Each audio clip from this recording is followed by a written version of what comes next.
결국 이 푸시케 신화는 사람이 사랑을 얼만큼 소중히 여기느냐에 대한 교훈이 담긴 이야기인데, 이 사이클러지에서 앞에 이 사이키라는 게 있어요. 사이클러지가 두 개의 어휘로 연결이 된 건데, 사이키가 사이코, 사이키에서 온 거예요. 근데 이게 영어 발음은 P가 발음이 안 되는데, 이게 그리스어로는 푸시케라고 읽어요. 푸시케 신화에서 온 단어예요. 그래서 이 푸시케는 실은 영혼, 숨 이런 뜻이 있는데, 그래서 결국은 사랑을 찾고 사랑을 찾았고 사랑을 중시 여기는 영혼이라는 좀 그런 의미가 있는 거고, 뒤에 로지가 붙으면 학문명이 되잖아요. 그게 이제 그리스어 로고스에서 온 겁니다. 로고스는 지식 혹은 말씀 뭐 이런 뜻들이 있어요. 그래서 뭔가 영혼에 관한 학문, 영혼이 사랑을 찾아가는 것에 관한 학문입니다. 근데 심리학 하면 마음의 이치인데 그게 사랑이랑 무슨 관계가 있을까? 여러분들이 의아할 수 있는데, 결국 우리 사람의 마음을 이해하고 나의 마음을 이해하고 다른 사람의 마음을 이해하는 건 사랑에 있어서 굉장히 중요한 요소입니다. 그래서 그러한 부분들이 심리학의 어원이 됐다. 그래서 심리학을 사이컬러지라고 이렇게 합니다. 근데 사이컬러지 심리학을 좀 표상하는 문자가 있어요. 요거거든요. 딴 데서 삼지창처럼 생겼죠. 이게 그리스어로 요 PSY가 요 철자의 발음이에요. 그래서 저거를 사이컬러지, 국제적으로 심리학 하면은 저걸 약자로 쓰는 경우가 많아요. 네, 상식적으로 알고 계시면 좋을 것 같습니다. 자, 그래서 심리학이란, 사이컬러지란 마음의 이치를 과학적으로 연구하고 마음을 다스리는 실생활의 원리를 익히는 학문이다. 뭐 이렇게 정의를 할 수 있습니다. 정의에 대해서 더 말씀드릴 수 있지만 조금 넘어가고요. 여러분들은 심리학에 적성이 있는지, 지금 여러분들이 다양한 진로 탐색을 하기 위해서 여기 오셨는데 심리학에 적성이 있는지를 조금 한번 보시는 것도 좋겠죠. 근데 제가 앞팀에서도 말씀을 드렸는데, 여러분들이 그래도 이렇게 일요일에, 저도 그러고 일요일에 좀 편하게 조금 쉬고 싶은 이런 날에 여러분들이 뭔가 진로를 탐색하기 위해서 여기 왔다는 것은 굉장히 의미가 있다고 생각합니다. 여러분들 중1 때 자율학기제 했지만 그때는 아무것도 잘 모를 때였잖아요.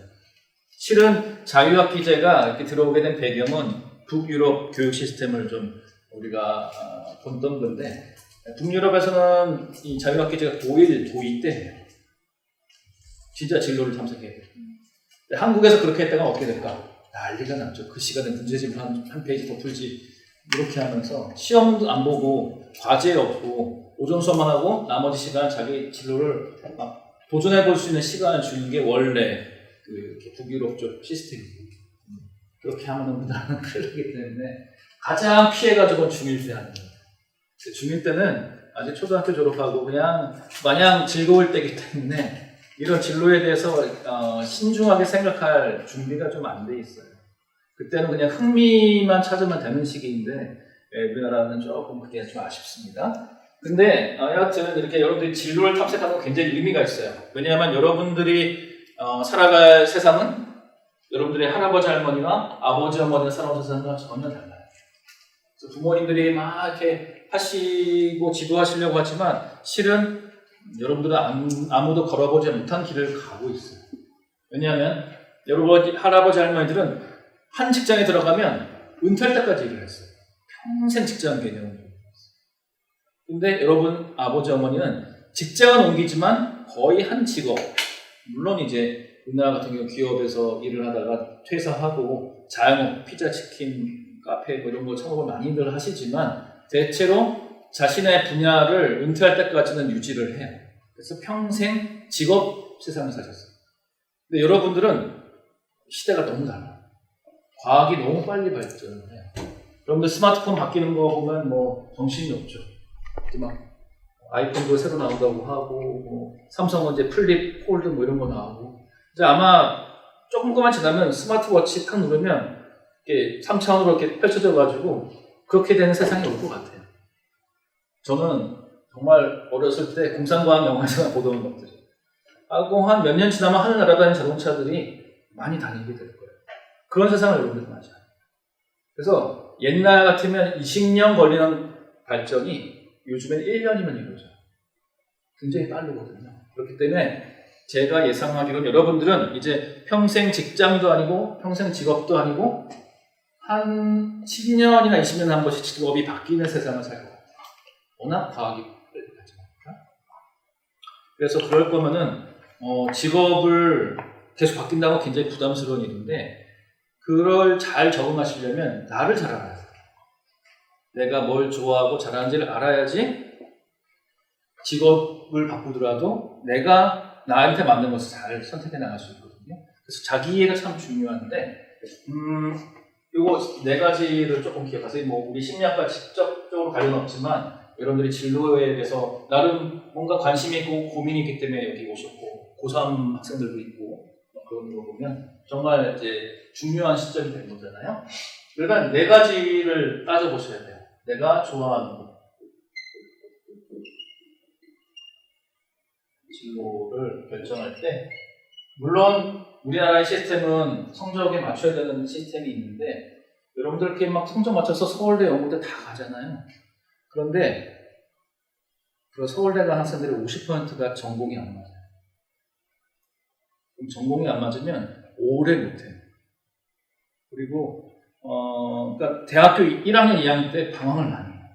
대입병이란 말 얘기 들어보셨어요? 중2병은 들어보셨을 텐데 대입병이 있어요. 1학년 때는 막 이제 뭐 이렇게 막 MT로 가고 막 재밌으니까 막 놀다가 이제 2학년쯤 되면 진짜 내가 뭘 하고 살지 고민이 있는데 지금 학과는 재미는 있지만 내 적성이 안 맞아. 다시 재수하려니까 막막해. 그래서 굉장히 고민이 많아지는 시기. 그래서 가급적이면 고등학교 때 진로를 잘 탐색해서 자기한테 잘 맞는 학과를 가면 제일 좋아요. 그래서 그런 걸 여러분들이 좀 생각하시면 좋을 것 같아서 잠깐 말씀드리면 첫 번째는 좋아하는 것, 두 번째는 잘하는 것, 세 번째는 잘 맞는 것. 조금 제가 쉽게 말하려고 해요. 이게 성격이 잘 맞는 것 얘기할게요. 그 다음에 보람이 있는 것. 이 네 가지의 교집합이 여러분들의 진로예요. 이걸 심리학 용어로는 흥미, 적성, 성격, 가치관 이라고 합니다. 이 네 가지를 생각해 보셔야 돼요. 예를 들어서 저는 뭐 이렇게 생긴 건 이렇게 생겼지만 노래를 좋아해요. 음악을 좋아해요. 그래서 꽤 다양한 장르의 음악들을 좋아합니다.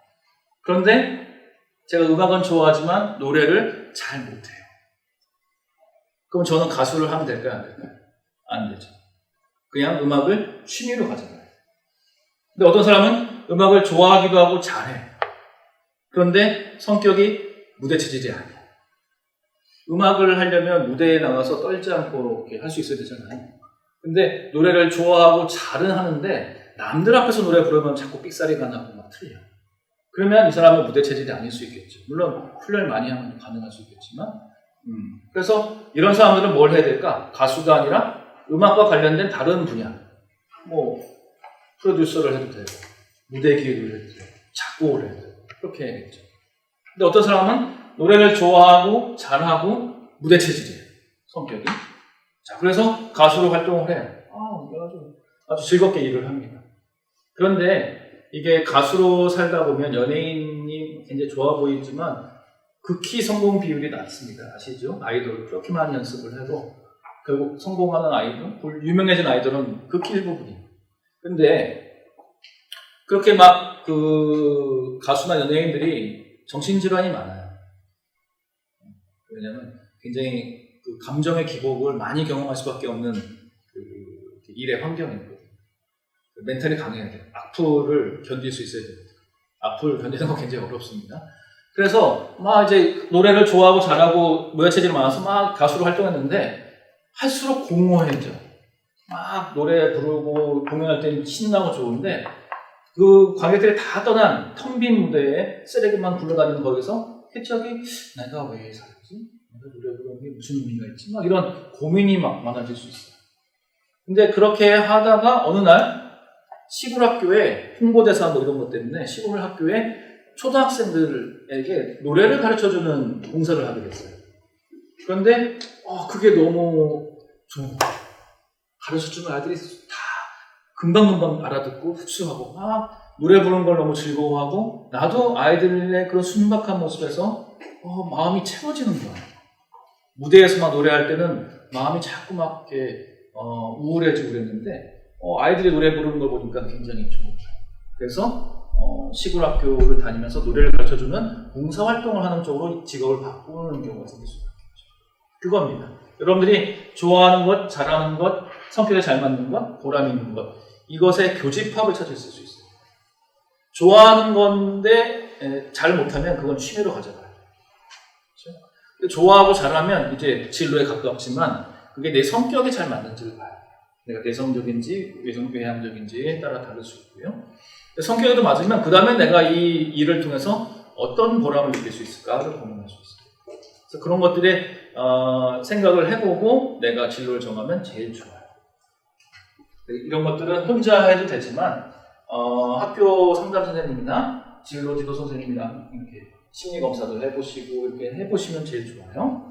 그러면 심리학은 어떤 이 적성과 어울리는 잘하는 것 중심으로 좀 말씀을 드리면 그 다중지능 이론이라는 것이 있습니다. 심리학에 우리가 IQ 검사는 여러분들이 GPA 검사를 해보셨을 텐데 IQ 검사는 실은 우리 정신 능력 중에 한 3-4가지밖에 측정을 못해요. 근데 어떤 심리학자는 우리 뇌에 정신적인 능력이 120가지가 있다고 얘기를 할 정도로 우리 뇌는 능력이 많아요. 뭐 그냥 쉽게 말해서 100가지가 있다고 생각해 봅시다. 100가지 중에 3-4가지만 잴 수 있는 IQ 검사 가지고 우리의 능력을 다 말한다는 건 조금 한계가 많은 거죠. 그래서 IQ 검사는 그냥 참고하시고 100만 넘으면 크게 문제 없어요. 생각하시는데 더 중요한 건 내가 잘하는 게 무엇이고 잘 못하는 것이 무엇인지를 아는 게 중요해요.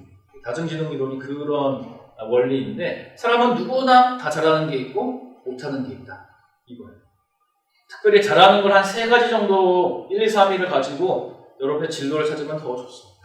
이 중에서 8가지 지능을 얘기하는데 인간 친화지능은 사람들과 관계를 맺고 대인 서비스를 잘하는 그런 타고난 능력을 말합니다.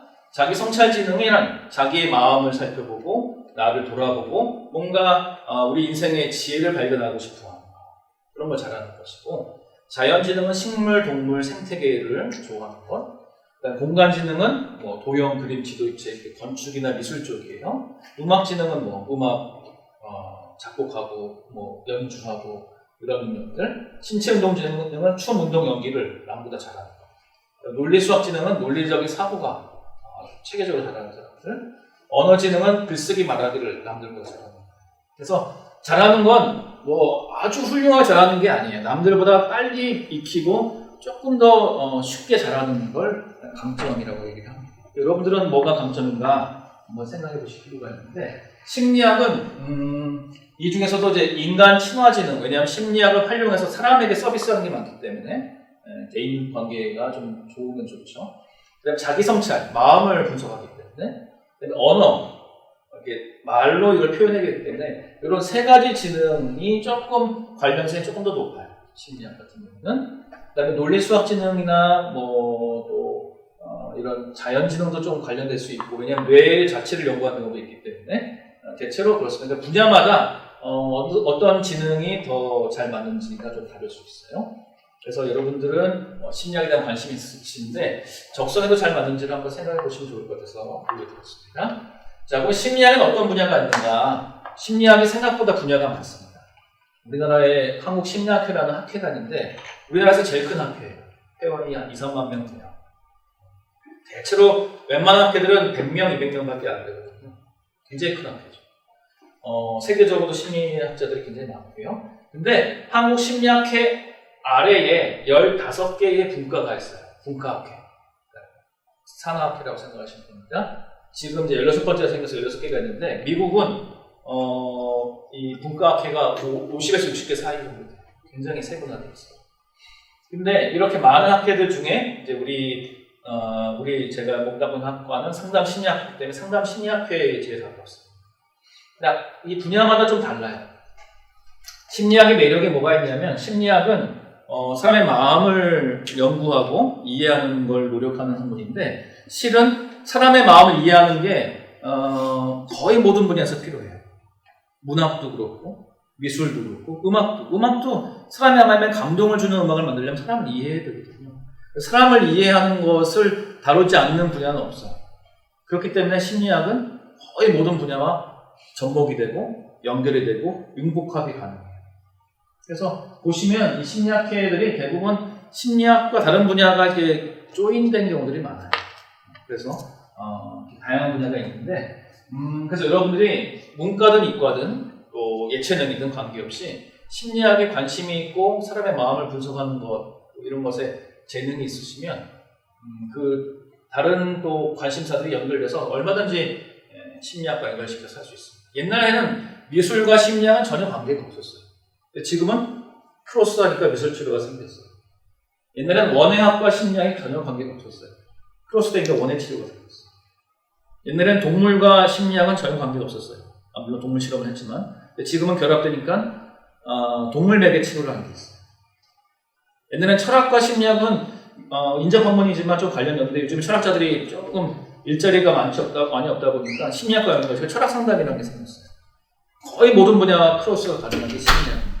그래서 심리학은 공부했을 때 다양한 분야로 융복합을 할 수 있는 장점이 있다. 그래서 여기 뭐 임상심리학회, 상담심리학회, 산업및 조직심리학, 사회심리학, 성격심리학 다 분야들이 고유한 능력 부분들이 있는데 특별히 상담심리는 사람의 마음을 이해해서 마음을 치료해주는 쪽에 초점이 있습니다. 임상심리는 클리니컬이란 말 자체가 병원에서 조금 정신질환을 다루는 쪽이고 상담심리는 일반인의 인간관계를 좀 다루는 쪽이라고 생각하시면 조금 구분이 되실 수 있어요. 그러나 임상심리와 상담심리가 좀 교집합이 제일 많은 학회이네요. 자, 그중에 상담심리학을 이제 우리 상담심리학과 가르치는데 결국은 고민이 있는 사람을 전문가가 도와주는 과정이 상담이에요. 상담인데 뭐 상담이 이제 최근 20년, 30년 동안 굉장히 많이 발전을 해서 한국도 아주 전문가들이 많죠. 그래서 이제 뭔가 나도 내가 왜 이런지 모르겠고 내가 왜 인간관계에서 자꾸 어려움을 당하는지 모르겠고 고민이 있을 때 그 사람의 마음을 들어주고 분석해서 반복되는 패턴이라든지 어떤 심리적인 어떤 장애물을 같이 해소하는 그런 것을 도와주는 게 상담이라고 생각하시면 되겠습니다. 시간 관계상 조금 이제 건너뛰고요. 그래서 상담은 뭐 분야가 굉장히 다양하고 많고요. 계속 새로운 분야가 생겨나고 있고, 기본 능력은 개인 상담, 1대1 상담, 집단 상담, 심리 검사 이 세 가지 전문 능력이 좀 높아요. 그걸 이제 수업을 통해서 많이 배우는 분야라고 생각하시면 되겠습니다. 여러분들이 일단 삼림대학교에 뭐 진로 탐방하러 오셨으니까 우리 상담 심리학을 잠깐 소개를 해드릴게요. 1999년에 생겼는데 제가 아무리 뒤져봐도 1998년에 생긴 상담 관련 학교는 없어요. 우리 학교가 거의 최초. 우리나라 전국적으로. 99년에 우리 말고 한두 개 더 생겼습니다. 그 다음에 2005년에 전문 상담교사라고 해서 학교에 상담 선생님들 계시죠? 선생님 될 수 있는 교직 과정이 생겼고요. 2014년에 중독 관련된 전공이 생겼는데 중독 문제가 점점 심각해지고 있죠. 요즘에 마약 때문에 온 나라가 시끄럽고 또 모든 중고등학생들이 스마트폰이나 게임 중독에 좀 취약한 부분이 있는데 그러한 중독 분야에 대한 전문성을 조금 강화하고 있습니다. 이제 우리가 지난 금요일에 졸업식이 한 번 있었는데 그때 졸업생을 포함해서 현재 843명이 우리 학교를 졸업을 했고요. 이 최초로 생긴 학과이기도 하고 그 다음에 인서울에는 사이버대학 빼고 상담 관련 학과는 우리 학교 말고 하나 더 있어요. 한영신학대학이라고. 근데 거기 신학대학이 굉장히 작은 학교이기 때문에 서울에 있는 학교로서는 상담 관련 학과, 심리학과도 있지만 상담 관련 학과라서 우리 학교가 학과가 좀 선두권에 있다라고 자부할 수 있어요. 왜냐하면 역사도 오래됐고 또 좋은 교수진들이 있고 여러모로 커리큘럼이나 이런 거에 대해서 우리가 좀 앞장서 나간 부분이 많이 있다라고 좀 자신 있게 말씀드릴 수 있습니다. 우리 학과에서 뭐 이렇게 어떤 목표를 가지고 있느냐 이런 건 좀 추상적인 얘기가 넘어가고요. 이것도 넘어갈게요. 여러분들이 들어도 이렇게 좀 오래 설명해 될 수 있는 부분도 좀 넘어가고, 이 대학에 오시면 이제 또 여러분들이 복수 전공도 할 수 있다는 걸 알고 계시고, 그다음에 지금 고3은 해당이 안 됩니다만, 지금 고2부터는 또 어떤 변화가 여러분을 기다리고 있냐면, 윤석열 정권에서 이제 뭘 추진하냐면, 대학 와서 진로를 정하는 시스템에 대해서 모든 학교가 그렇게 하라라고 명령을 내렸어요. 그래서 무전공으로 입학하는 비율이 높아져요. 지금 한동대학이라든지 이렇게 몇 대학이 실험적으로 이미 하고 있는 대학들이 있지만, 전체적은 아니고요. 일부. 그래서 일부가 무전공으로 입학해서 대학교 1학년 동안 진로 탐색을 하고 2학년 때 전공을 정하는 그러한 입시가 시작됐어요.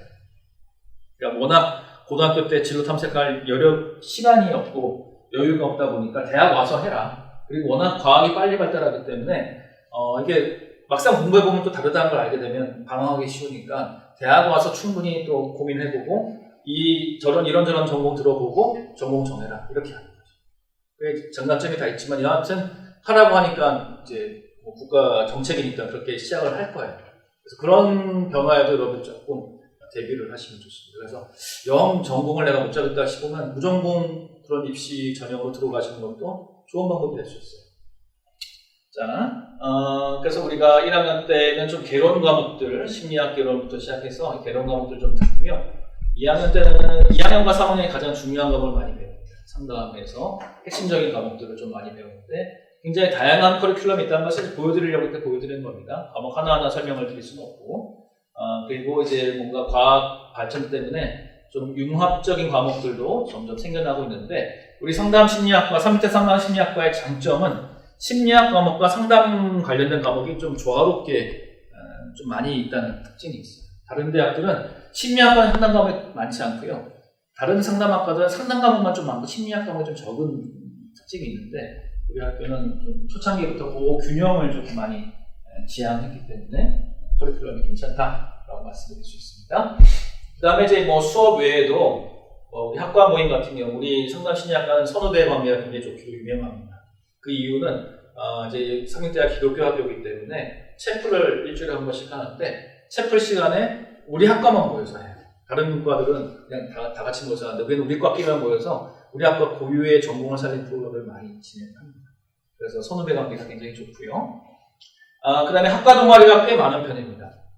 그래서 뭐 운동 동아리도 있고, 밴드 동아리도 있고, 연구 동아리도 있고, 영어 회화 동아리도 있고, 자격증 취득 동아리도 있고, 다양해요. 이름들이 좀 특이하죠? 하나하나 설명드리고 싶지만 시간 관계상 그렇게 다양하게 동아리 활동을 하고 있구나 알고 계시면 좋을 것 같고, 그 다음에 학술 활동을 좀 많이 장려합니다.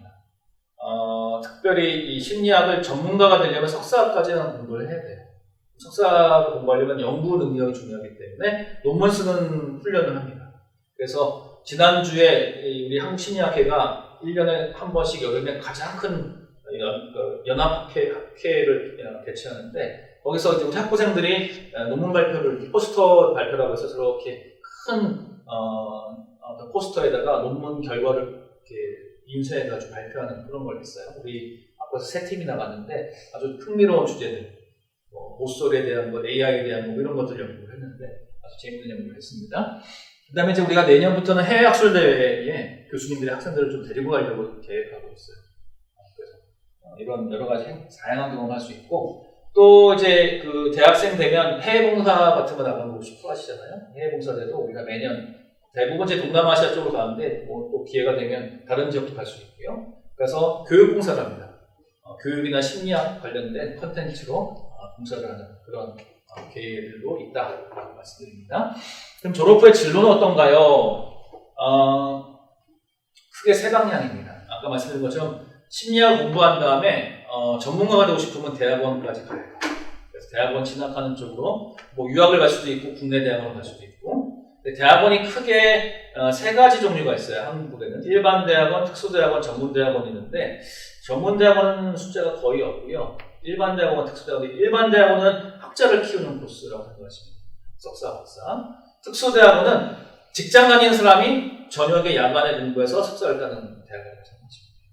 그런 종류들이 있고, 그 다음에 전공 취업이라고 해서 이제 대학원은 안 가지만 나의 그 상담이나 심리 전공을 살려서 국가 자격증을 취득하거나 이렇게 해서 하는 분야인데 전문 상담교사가 거기에 해당이 되고요. 청소년 상담사, 직업 상담사 이런 분야가 있고 직업 상담사는 점점점 직업을 어린이부터 노인까지 다 직업에 대한 관심이 많기 때문에 이런 어떤 직업 창구를 찾아주는 상담 수요가 굉장히 많이 늘고 있어요. EAP 기업이라고 해서 직장인들 심리 지원 서비스를 해주는 회사들이 여러 군데가 있는데 거기에도 우리 졸업생들이 많이 일하고 있습니다. 또 심리 관련 공무원들이 꽤 많아요. 경찰 공무원이랑 교정직 공무원 쪽에 많이 있습니다. 그 다음에 일반 취업은 심리학과가 다른 영문학과, 경영학과, 법학과처럼 그 전공했다고 그 전공을 다 살리는 건 아니에요. 그냥 어떤 기본 학문을 가지고 그냥 기업에 취업하는 경우를 많이 있습니다. 그래서 우리 학생들 중에는 일반 뭐 금융권이나 이런 그냥 기업에 취업해서 일하는 경우들이 있는데 심리학을 전공한 걸 굉장히 그 회사에서 좋게 봐요. 사람의 마음을 잘 이해하고 서비스를 잘하는 의사소통을 잘하는 사람이라고 생각하기 때문에 어떤 취업에 있어서도 강점이 있는 졸업 후의 진로가 또 있다 이렇게 알고 계시면 좋을 것 같아요. 자, 그래서 우리 점점점 심리학에 대한 수요는 커지고 있습니다. 최근에 여러분들 아주 무서운 범죄들이 많이 일어나고 있죠. 점점 정신적으로 취약하고 어려운 사람들이 많이 생기고 있기 때문에 심리학자들의 역할이 더 많이 필요되고 있어요. 그래서 여러분들이 이쪽에 관심이 있으시고 적성이 잘 맞으신다면 해볼 만한 분야다라고 추천드릴 수 있겠습니다. 매력이 있다는 것이에요. 그래서 여러분들이 원하신다면 심리학, 상담, 아니면 삼육대학교 상담 심리학과 한번 도전해 보시면 좋을 것 같습니다. 혹시 들으시면서 궁금한 점이나 질문 있으세요? 심리학에 관련되거나. 방금보다 많이 졸려서 힘들죠? 그래, 혹시 뭐 궁금한 점 있으면 또 나중에 우리 선배님들이랑 또 얘기하다가 물어볼 수 있을 테니까 제가 준비한 거 여기까지 얘기하도록 하겠습니다. 수고하셨습니다.